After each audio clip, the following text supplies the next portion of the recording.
allons commencer par d'abord Corinne Frisch, qui est donc la représentante de l'URPS ce soir et qui va nous présenter le réseau KinéGard, un réseau donc qui intervient dans le Grand Est pour la prise en charge des bronchiolites, entre autres les week-ends, donc en permettant des astreintes et des gardes sur le territoire du Grand Est. Corinne, je te laisse la parole.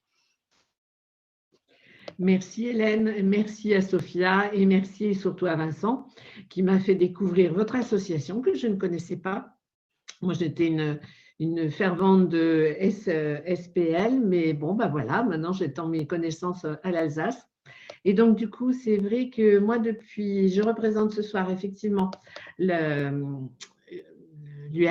Grand Est, des kinés, bien sûr, mais surtout au titre de KinéGard respiratoire Grand Est, dont j'ai la présidence.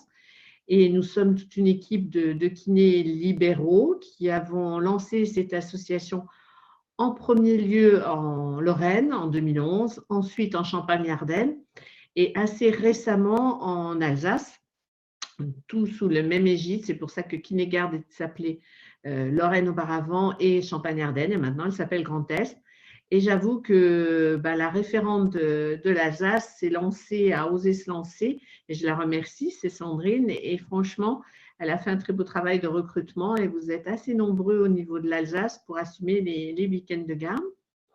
Donc, KinéGard a été un financement uniquement par l'ARS Grand Est, qui nous fait confiance malgré les recommandations de l'HAS depuis l'année dernière qui ont un peu plombé l'ambiance, si je puis m'exprimer. Nous avons donc un financement FIR qui, heureusement, au vu des résultats que nous obligeons à présenter à l'ARS en vue des courbes de statistiques qui sont sur le site, hein, donc, comme le disait Vincent, n'hésitez pas à aller le consulter, de notre activité. Nous obtenons chaque année donc un financement FIR. Pour ne rien vous cacher, c'est à peu près 240 000 €, ce n'est pas négligeable, pour une activité du 1er novembre au 1er avril de l'année suivante. Donc, ça consiste à faire des gardes au sein de vos cabinets. Ce n'est pas à domicile, c'est vraiment au sein de vos cabinets. Sur l'ordre, ça fait à peu près 26 week-ends. Et nous avons créé comme ça, sur tout le Grand Est, 47 secteurs. Nous essayons de le faire au plus proche, mais on s'est basé sur les secteurs Centre 15 et SAMU.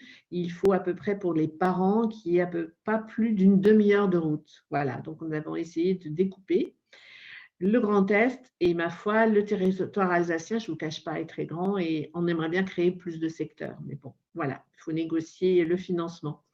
Et donc, chaque kiné qui intervient pour une garde se voit attribuer par jour, quand c'est un week-end classique, le samedi et le dimanche, 80 € par jour, plus bien sûr ses actes, hein, bien sûr.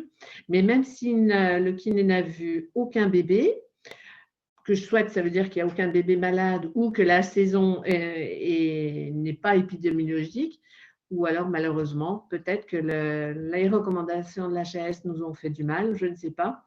Mais en fait, depuis la dernière saison, on a quand même constaté une chute de fréquentation des actes. Est-ce que c'est les médecins généralistes qui n'osent plus? Est-ce que c'est les pédiatres? Bon, voilà, on est là ce soir pour en débattre. Mais en tout cas, le système fonctionne bien et nous avons heureusement de plus en plus chaque année régulièrement des kinés qui font partie de ces gardes. Et comme vous pouvez le constater, il y a pour l'Alsace 7 secteurs en Bas-Rhin et 2 dans le Haut-Rhin. Il y a 4 secteurs dans les Ardennes, 3 dans l'Aube, 4 dans la Marne, 2 en Haute-Marne. En tout, ça fait 13 secteurs pour la Champagne-Ardenne. Et pour la Lorraine, on en a 8 en Meurthe-et-Moselle, 8 en Moselle, 4 dans les Vosges, 5 en Meuse, et ça fait donc 25 secteurs pour la Lorraine. Voilà.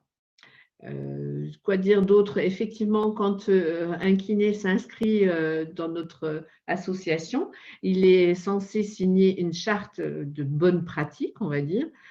C'est très light, il s'engage de respecter le code de déontologie, c'est-à-dire quand il reçoit un bébé le samedi, le dimanche, il le rend bien sûr au kiné qui a commencé les soins le lundi, où on conseille fortement aux parents s'ils démarraient pendant le week-end de trouver un kiné au plus proche de leur domicile.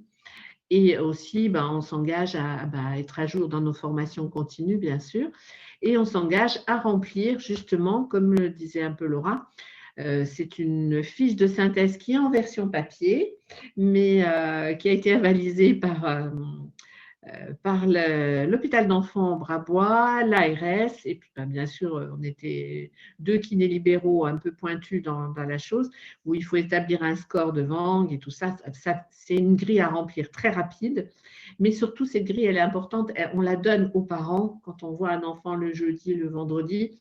On la donne surtout aux parents avec l'ordonnance, en fait, la prescription.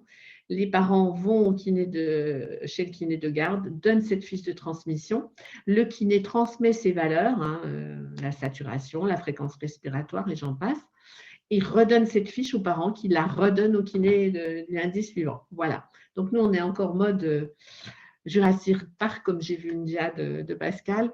Mais c'était le plus rapide. Et surtout, quand on a créé KinéGarde, il n'y avait pas de messagerie sécurisée.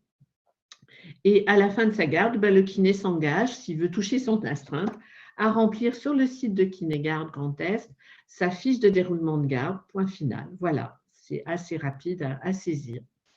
Voilà, je ne veux pas emboliser la parole ce soir. Ma foi, il y aura peut-être un temps d'échange, un temps de questions, un temps de parole. Pas de souci, je suis là. Voilà. Parfait. Merci beaucoup, Corinne. C'était clair et succinct, je crois, pour nous donner une image un petit peu de ce qui existe déjà en termes de réseau de prise en charge sur le Grand Est.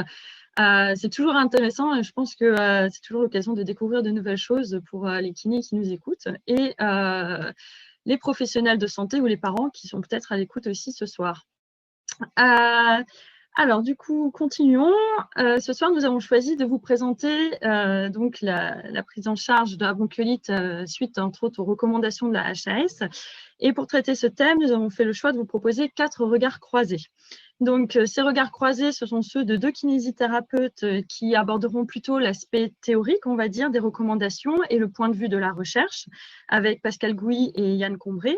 Et ensuite, nous aurons donc l'intervention de 2 autres kinésithérapeutes qui, eux, parleront de tout ce qui est plutôt compréhension et intégration de ces pratiques dans leur prise en charge concrète des patients, avec donc Paul Marquez et Léa Stenger. Alors, avant de commencer, on me glisse dans l'oreillette qu'il faut que je vous rappelle qu'en haut à droite de l'écran, vous pouvez donc poser des questions en cliquant simplement sur le bouton « Poser des questions ». Et je vous rappelle également que le replay de la conférence est disponible, sera disponible en accès limité pour les membres de la SOFIA. Donc, si vous souhaitez revoir la conférence ou la faire partager à d'autres personnes, n'hésitez pas tout simplement à leur proposer d'adhérer à la SOFIA. C'est ce qui nous permet de créer une librairie de webinaires à disposition de nos membres ensuite. Alors, je vais laisser maintenant la parole donc à Pascal Gouy, qui va se présenter, je pense, bien mieux que je ne le ferai moi-même. J'en suis sûre. Voilà, Pascal, à vous la parole.